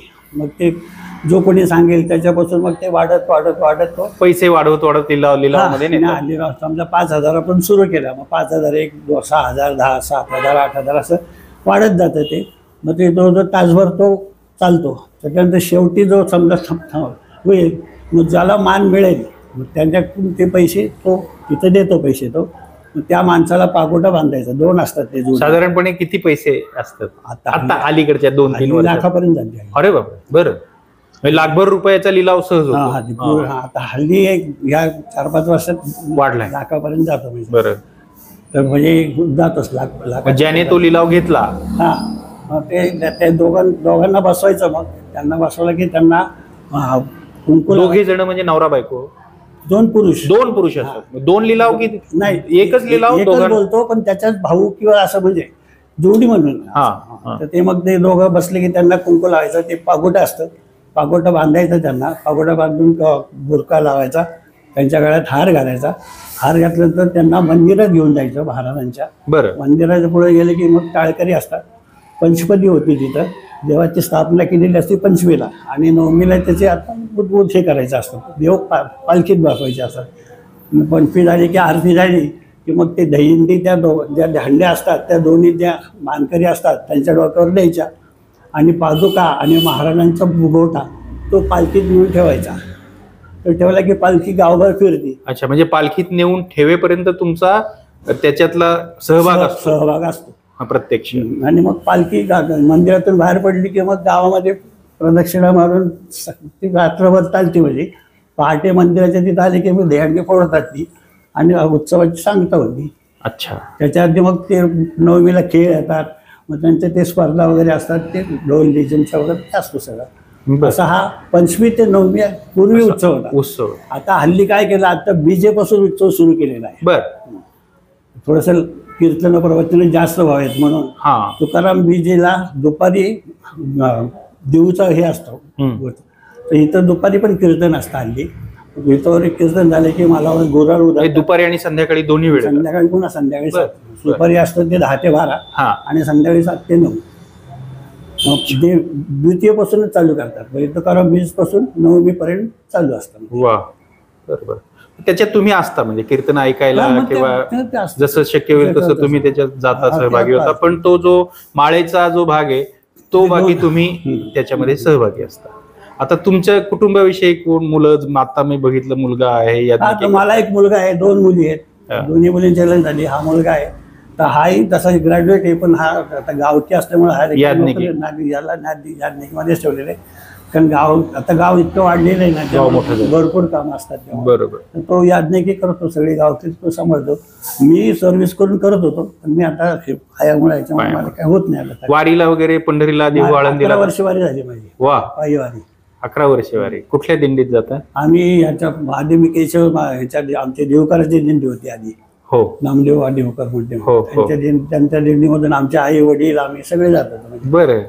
तुमचे आई वडील जात होते, आजोबा वगैरे हे वारी करत असतात? आजोबा तर मला आठवत माहित नाही, पण आई वडील जात होते. हा, आई वडील जात होते. त्यांची किती वर्षांची वारी? त्यांचे बरेच वर्ष झाले. वडील थकल्यानंतर मी सुरू केलं. अच्छा, म्हणजे देवकरांच्या दिंडीत तुम्ही जाता? देवकरांच्या दिंडीत. अच्छा, आता चालणं होत नाही, पण मुलगा वगैरे कदाचित मुलगा नाही, पण तुमच्यापर्यंत तरी जात होत कदाचित मुलगा. माझ्याकडे आता उद्या अष्टमीला देवकरांची दिंडी येणार आहे माझ्याकडे आता आळंदीला जायला. हा, पंढरपूरवरून. पंढरपूर. अच्छा. इथं मुक्काम असतो. इथं त्यांना बापूसाहेब आपले हे बाळासाहेब देहूकर वगैरे येतात, त्यांची दिंडी असते. नंतर माझ्याकडं दशमीला प्रसाद महाराज येतात, अमळनेरचे. त्यांचा मुक्काम असतो इथे तुमच्याकडे मंदिरात मुक्काम असतो. त्यांचा मुक्काम असतो मंदिरात. त्यांचे देव असतात. हॉलमध्ये मुक्काम असतो. अच्छा. आणि मग दशमीला आले की सगळ्यांचा म्हणजे 5 तारखेला येईल ना? ते यंदा 7 तारखेला. यंदा 7 तारखेला. 2 एकादशी आहेत ना. बर. 7ला येणार मुक्कामाला. 8ला पहिली एकादशी. 7ला त्यांचा कार्यक्रम कसा असतो? 7ला ते उशिरा येतात. देवादी येतात त्यांचे. तेव्हा साधारणपणे संध्याकाळच्या वेळेला येतात. संध्याकाळी देव आले की मंदिरात देव मांडतात, पूजा वगैरे होती, थोडंसं कीर्तन करतात. मग त्यांची लोक रात्री पंगत असते त्यांना रात्री. आणि दुसऱ्या दिवशी सकाळी पहाटे मात्र मग पहाटेच नैवेद्य करावा लागतो. नैवेद्य. अच्छा, मग परत दुसऱ्या दिवशी कधी निघतात ते नैवेद्य? नैवेद्य झालं की साधारणपणे 10 वाजेपर्यंत सगळं उरकतात. 10 वाजे मग निघतात आळंदीला. ओके. वा. हे काकांनी, आपल्याला राहणे काकांनी, मला असं वाटतं ही खूप मोलाची माहिती दिली आहे. अधिकृत लेखी नोंदी कधी सापडतील तेव्हा सापडतील माहीत नाही, पण एक नक्की आहे की ग्रामजोशी राहणे हे एकच, जे कुलकर्ण्यांचे जे मुलींचे वंशज आहेत असा जो उल्लेख आहे, तर त्याच्यापैकी एक राहणे आणि एक चिंचाळकर. आता त्याला आपण दुजोरा असं म्हणू की ते ग्रामजोशी आहेत, त्यांचा मुलगा याज्ञिकी करतोय. मुळात ते मंदिरामध्ये पंचमीला वगैरे जातात, त्या सगळ्यात सहभागी असतात. आणि सगळ्यात महत्वाचं म्हणजे ते स्वतः वारी त्यांनी एवढे वर्ष 11 वर्ष केलेली आहे. त्यांचे आई वडीलही वारी करत होते. आणि महत्वाचं म्हणजे ते देहूकरांच्या सोबत जाऊन वारी करत होते. आणि त्याच्याही पुढचं आणखी महत्वाचं त्यांनी सांगितलं असं की पंढरपूरवरनं कार्तिकी यात्रेसाठी आळंदीला जी देहूकरांची दिंडी पालखी येते ती इथं त्यांच्याकडे मुक्कामाला असते. इथं जेवण खाण्याला वगैरे सगळे वारकरी त्या दिंडीसोबतचे असतात. त्यांचं सगळं हे जे करतात, मला असं वाटतं काही गोष्टी या परंपरा आणि पिढ्यानपिढ्या होणाऱ्या आहेत. म्हणजे आपल्याकडच्या ज्या धार्मिक परंपरा आहेत, वारकऱ्यांच्या सुद्धा ज्या परंपरा आहेत, हे अगदी शेकडो वर्ष चाललेल्या परंपरा आहेत. या परंपरांचे काका वाहक आहेत. आणि म्हणून आपण आपल्यापुरतं तरी म्हणू शकतो की आबाजीपंत कुलकर्णी हे जे संत तुकाराम महाराजांचे टाळकरी होते, त्यांच्या सोबत होते. पंढरीच्या पांडुरंगाच्या भेटीसाठी ते वारीला त्यांच्या सोबत जात होते. त्यांचेच हे वंशज आहेत असं आपण आपल्यापुरतं म्हणूया. जेव्हा ते असं ते नकार देत आहेत, ते असं म्हणतायत की अधिकृत नोंद नाही तर मी कसं ते सांगू. पण ह्या बाकीच्या गोष्टी ज्या आहेत, मला ही सेवा मिळते हेच खूप झालं. सेवा मिळते हीच, आणि आम्ही सेवा भावे ही सेवा हेच महत्वाचं ते मानतायत. आणि मला वाटतं हे फार मोठं मन आहे त्यांचं. वारकरी विचार ज्याला आपण म्हणतो, संतांचा विचार जो म्हणतो, तो हाच आहे की सेवा घडावी आपल्या हातून. मग ती पूजा असो, मग ते वारकऱ्यांना इथं काही पंगत देणं असो, ह्या गोष्टी काका निष्ठेने आणि आत्मीयतेने करतायत. मला असं वाटतं त्यांची मुलंही करतील. हो, करतो ना. अगदी. आता मला होत नाही म्हणलं तो करणारच. बरोबर. तर काका तुम्ही वेळ दिला आणि आमच्याशी बोलला, धन्यवाद.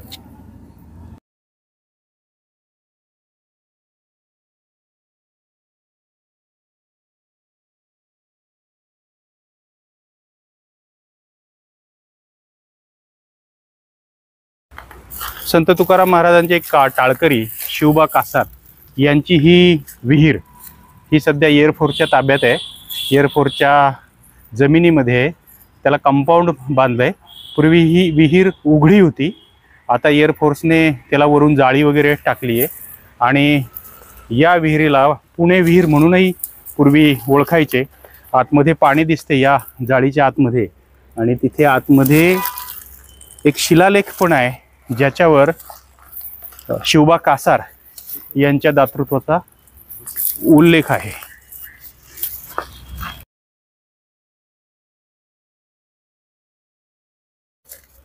शिवबा कासार हे व्यवसायाने भांड्यांचा व्यवसाय करायचे, ब्रॉन्झचा व्यवसाय करायचे.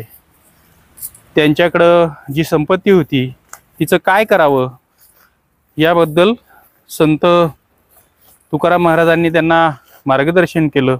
जोडून या धन उत्तम व्यवहारे उदास विचारे वेच करी. म्हणजे उदार मनाने आपल्या जवळचं जे अतिरिक्त धन आहे ते लोकांना वाटून टाकावं, लोकांच्या मदतीसाठी भल्यासाठी त्याचा वापर करावा असं संत तुकाराम महाराजांनी सांगितलं. आणि त्यामुळं त्या उपदेशापासून बोध घेऊन या शिवबा कासार यांनी ही विहीर बांधली. लोकांना जाणाऱ्या येणाऱ्या लोकांसाठी पांथस्तासाठी पाण्याची सुविधा म्हणून त्यांनी ही विहीर बांधली. आणि आता ही विहीर एअरफोर्सच्या ताब्यात असल्यामुळं सामान्य माणसांना ती पाहायला उपलब्ध नाही, पण तिचे जुने फोटो आहेत. आम्ही त्यांची परवानगी घेऊन ही विहीर तुम्हाला दाखवतो आहोत. आता आपण चाललो आहोत ते संत तुकाराम महाराजांचा पालखी सोहळा पूर्वी आळंदीवरनं देहूवरून लोहगाव मार्गे यायचा आणि इथं जिथं तो विसावा घ्यायचा तिथं एक पादुका मंदिर आहे. म्हणजे खरं तर हा पुरावा आहे की पूर्वी या लोहगाव मार्गे पालखी जात होती. आणि दुसरी गोष्ट अशी आहे की इथं 3-4 पालख्या पूर्वी या रस्त्याने जात होत्या. आता कालांतराने पालख्या वेगळ्या झाल्या आणि स्वतंत्रपणे जायला लागल्या. पण त्याच्या पाऊलखुणा ज्याला आपण म्हणू, पुरावे जे म्हणू, तर ते या ठिकाणी आपल्याला पाहायला मिळतात. आणि हे संत तुकाराम महाराजांचं जे पादुका मंदिर आहे तिथे आता आपण जाऊयात.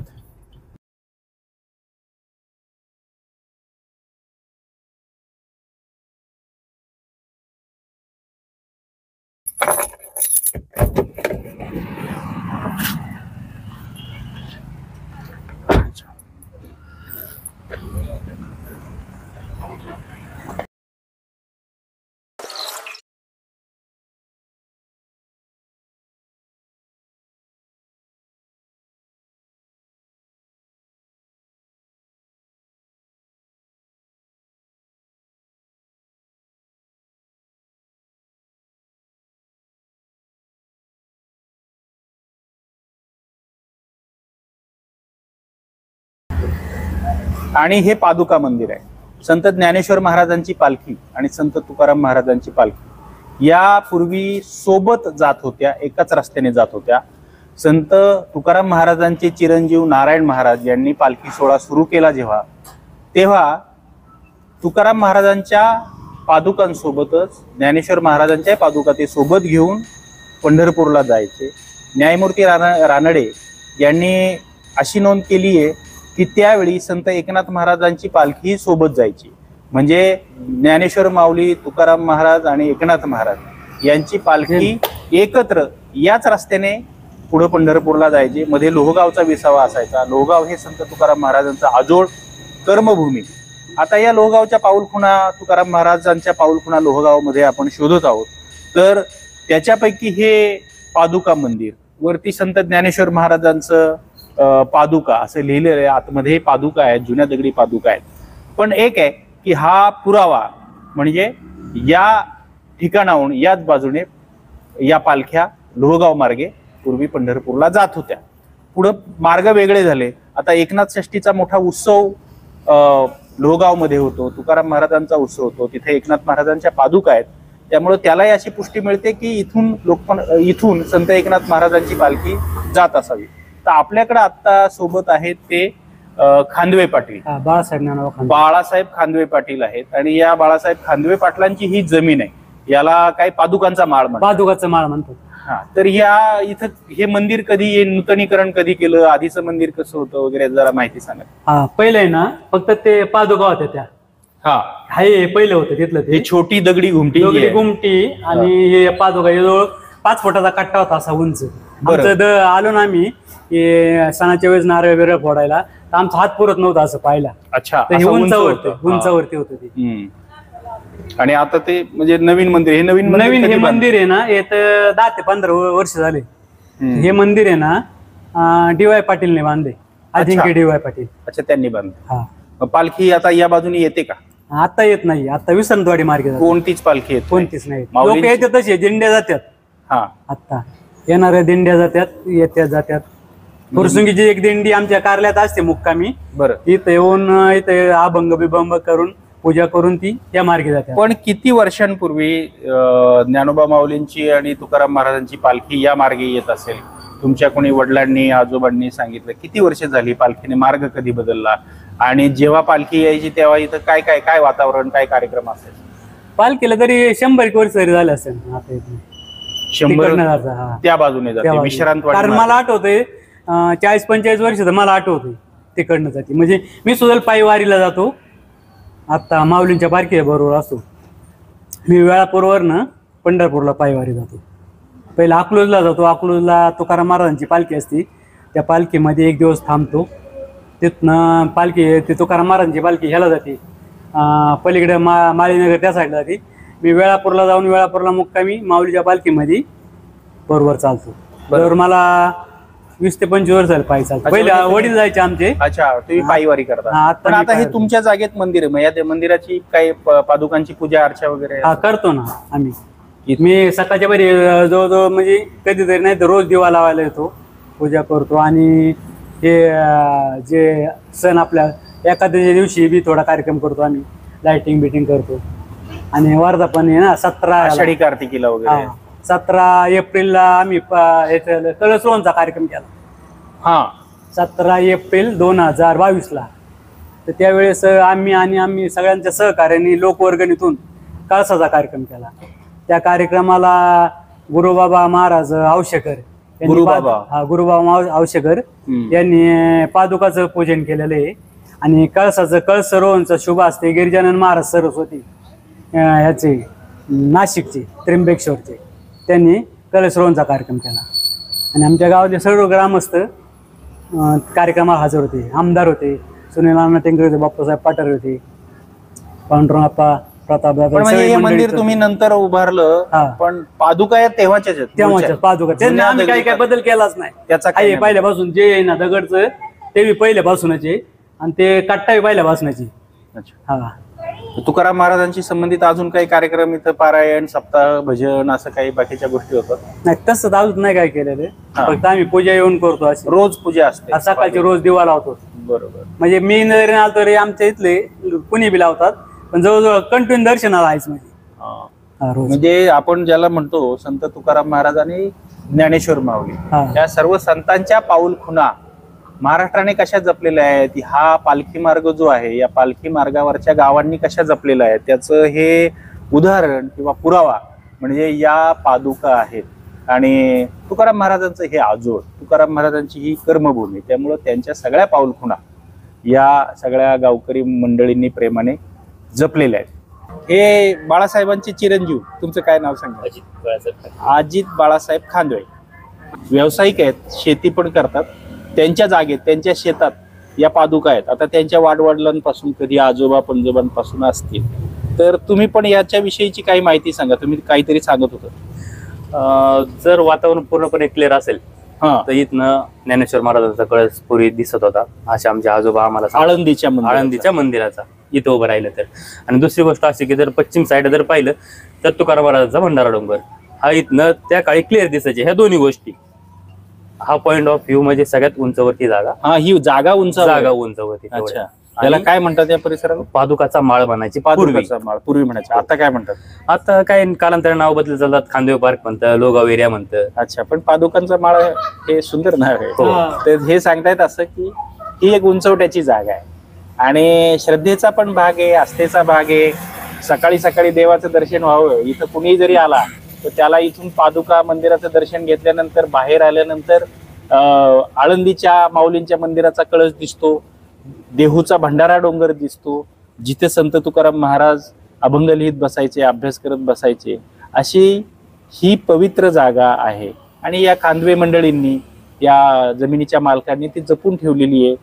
म्हणजे मी जे सांगत होतो, संत तुकाराम महाराजांच्या पाऊल खुणा, त्यांचे विचार जसे या परिसराने जपलेत तशा त्यांच्या या पाऊल खुणा सुद्धा या मंडळींनी जपलेत, असे खांदवे कुटुंब आहे. तुम्ही आमच्याशी बोललात त्याबद्दल धन्यवाद. Thank you sir.